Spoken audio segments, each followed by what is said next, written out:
ជំរាបសួរពុកម៉ែបងប្អូនទាំងអស់គ្នាថ្ងៃនេះខ្ញុំមកចែករំលែកបងប្អូនពីវិធីឆាបាយគីមជី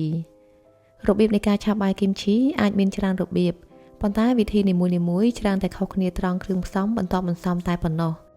ចំណែកឯរសជាតិគោលគឺមិនជាខុសប្លែកគ្នាច្រើននោះទេសំខាន់បានញ៉ាំបាយជូរហិលអស់បាយមិនដឹងខ្លួននិយាយលេងទេបងប្អូនដើម្បីកុំឲ្យបងប្អូនរងចាំយូរតើយើងមកតាមដានអំពីវិធីចម្អិនទាំងអស់គ្នា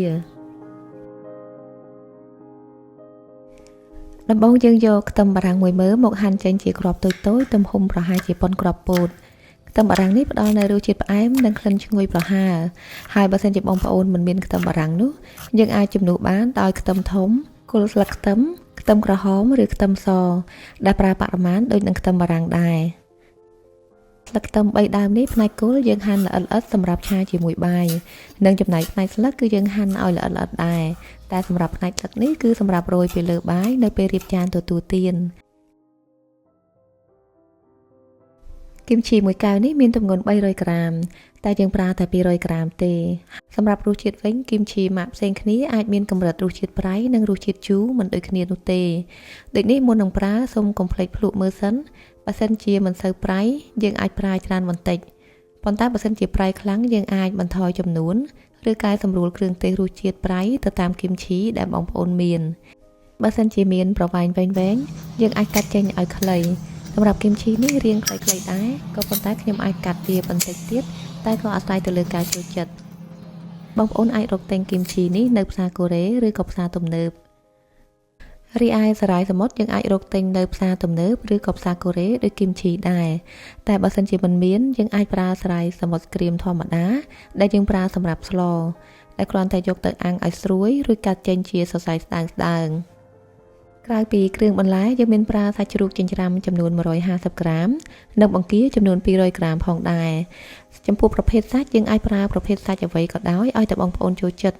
ហើយប្រភេទសាច់ដែលមានរសជាតិត្រីខ្លាំងជាមួយនឹងបាយឆាគីមជីនេះមានសាច់ទ្រូងមាន់សាច់គោសាច់ជ្រូកសាច់ក្រកសាច់ត្រីនិងគ្រឿងសមុទ្រជាដើមចំណែកបាយដែលយើងប្រើសម្រាប់ឆាបើសិនជាមានបាយកកឬមួយក៏បាយដែលដាំទុកមួយពេលមុនគឺកាន់តែមានរសជាតិឆ្ងាញ់ដោយសារបាយទាំងនោះស្ងួតទឹកល្អនិងមានសាច់ហាប់បាយដែលដាំថ្មីច្រើនតែមានសំណើមនិងទន់ធ្វើឲ្យបាយឆាមិនសូវស្រួយនិងអាចបាយក្រប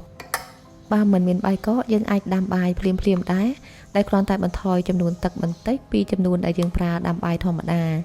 ចំនួនបាយ2ចាននេះសម្រាប់អ្នកពិសា2នាក់បើសិនជាបងប្អូនមានសមាជិកច្រើនយើងអាចគុណបរិមាណគ្រឿងផ្សំទៅតាមចំនួនជាក់ស្ដែងសុទ្ធចៀនសម្រាប់ទទួលទានជាមួយបាយឆាគេនិយមចៀនឲ្យឆ្អិនតែមួយចំហៀងដើម្បីឲ្យផ្នែកលឿងឡើងឆ្អិនត្រឹមជាប់ភ្នៅដែលមានរសជាតិត្រូវជាមួយនឹងបាយឆាតែបើសិនជាមានកូនតូចនិងសមាជិកដែលមានសុខភាពមិនសូវមាំទាំយើងគួរចៀនឲ្យឆ្អិនវិញពេលនេះគ្រឿងផ្សំបានរៀបចំរួចអស់ហើយអញ្ចឹងយើងមករៀបចំឆាបាយដែលមុនដំបូងយើងចាក់ប្រេងអូលីវចំនួន2ស្លាបព្រាបាយចូលទៅក្នុងខ្ទះហើយយើងលីងគល់ស្លឹកខ្ទឹមឲ្យឡើងឈ្ងុយជាបន្តយើងបន្ថែមបង្គានិងសាច់ជ្រូកចិញ្ច្រាំចូលឆាជាមួយគ្នាការឆាបង្គានិងសាច់ជ្រូកនេះគឺយើងឆាឲ្យឆ្អិនតែ 70% ទេដើម្បីឲ្យសាច់នៅមានជាតិនិងមិនឡើងរឹងនិងជាបន្តយើងបន្ថែមខ្ទឹមបារាំងនិងឆាឲ្យខ្ទឹមបារាំងនោះបានឡើងត្រពាប់បន្តិចទើបយើងចាប់ផ្ដើមបន្ថែមគ្រឿងផ្សំរសជាតិដែលមានទឹកស៊ីអ៊ីវចំនួន2ស្លាបព្រាបាយម្រេច1ស្លាបព្រាកាហ្វេម្សៅស៊ុប2ស្លាបព្រាកាហ្វេនិងប្រេងខ្យងចំនួន1ស្លាបព្រាបាយបន្តមកទៀតយើងបន្ថែមគីមជីចូលឆាទៅមកឲ្យចូលជាតិគ្នារួចហើយសូមយើងស្រង់យកបង្គាចេញការស្រង់យកបង្គាចេញនៅពេលនេះគឺដើម្បីកុំឲ្យបង្គាយើងឆ្អិនជ្រុលនិងបែកសាច់ដែលបង្គានោះយើងនឹងយកមកតម្រៀបពីលើចានបាយវិញនៅពេលរៀបទទួលទានដកបង្គារួចហើយយើងបន្ថែមប្រេងល្ង1ស្លាបព្រាបាយចូលដើម្បីបង្កើនក្លិនឈ្ងុយជាចុងក្រោយយើងចាក់បាយទាំង2ចានចូលឆាជាមួយនឹងគ្រឿងផ្សំទាំងអស់ឲ្យបានចូលសព្វសាច់គ្នាតែប៉ុណ្ណេះបាយឆារបស់យើងរួចរាល់ហើយក្លិនឡើងឈ្ងុយគួរឲ្យចង់ញ៉ាំ